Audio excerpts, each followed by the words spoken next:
కేటీఆర్ గారికి చెప్పారు.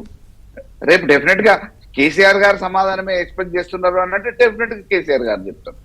కానీ ఏదో గాలి కన్నా కబుర్లకు అన్నిటికీ సమాధానం చెప్పాల్సిన అవసరం లేదనే ఆలోచనలో కేసీఆర్ గారు ఉంటారు కదా. అది నిజమే. గాలి పోయే వాటి అన్నిటిని తగిలించుకోవాల్సిన అవసరం లేదని వారు అనుకోవచ్చు.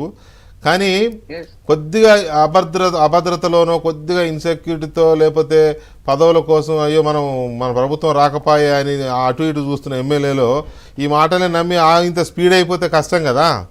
అది కూడా అనుమానం నాయకులకి కార్యకర్తలకి పార్టీ సానుభూతి పరులకు ఎవ్వరికీ లేదు ఆ అనుమానం. కేవలం ఇది రాజకీయ అభూత కల్పనతో బురదల్లే ప్రయత్నంలో అటు సంజయ్ గారు ఇటు రేవంత్ రెడ్డి గారు మాట్లాడుతున్నారు అంతే. రైట్. ఈ ప్రచారం వల్ల బీఆర్ఎస్ ఎమ్మెల్యేలు ఇంకేమైనా స్పీడ్ అవుతారా కాంగ్రెస్ వైపు రావడానికి అనేది ఒకటి. కాంగ్రెస్లో చేరికలు ఎందుకు స్లో అయినాయి? నేను ఇందాకన్నాను కదా, గ్యాప్ ఇచ్చారా, గ్యాప్ వచ్చిందా అని. గ్యాప్ తీసుకున్నామని అనుకోవచ్చు కదా. అదే తీసుకున్నారంటే ఇచ్చినట్టు. సార్ ఇప్పుడు వికే గారు నిజంగానే వాళ్ళ స్టైల్ ఆఫ్ ఫంక్షనింగ్ గిట్ట మాది ఉండుంటే మొన్న అసెంబ్లీలోనే మెర్జ్ అయిపోయేది అని సిస్టమ్ అంతా మాదికే ఉన్నాం. నిజంగా కేసీఆర్ గారు చేసినటువంటి స్టైల్ ఆఫ్ ఫంక్షనింగ్ గిట్ట మరి సీఎం రేవంత్ రెడ్డి గారు చేయదలుచుకుంటే మన అసెంబ్లీలో మెర్జ్ అయిపోయేది కదా. ఇంకా కాంగ్రెస్ అప్పుడన్నా ఏం లేకపోయినా కూడా బ్లాక్మెయిల్ ఏదో లేని కేసులు తప్పుడు కేసులు పెట్టేటటువంటి ప్రయత్నాలు చేసిరేమో కానీ బీఆర్ఎస్ నేతలు 10 సంవత్సరాలు ఉంటున్నట్టు మేము చెప్పినాం క్లియర్గా. కిషోర్ గారు అన్నారు మంత్రి పదవులు ఇచ్చేటువంటి అవకాశాలు మేము చాలా స్పష్టంగా చెప్పినాం. ఎవరికి ఎట్లాంటి మంత్రి పదవులు ఇచ్చేటటువంటి అవకాశమే లేదు. అది ముఖ్యమంత్రి గారు క్లియర్గా ఒకసారి చెప్పలే, ఛాన్స్ సార్లు చెప్పారు. పోనీ వచ్చినటువంటి ఎమ్మెల్యేలకు ఏమైనా మేము ప్రామిసులు చేసినాం ఆల్రెడీ, లేకపోతే ఇంకేమన్నా ఇచ్చినామా? రారు కదా. సో మేమేమంటారు, వీళ్ళకి ఇస్తే మిగతాలు కూడా వస్తారు కదా.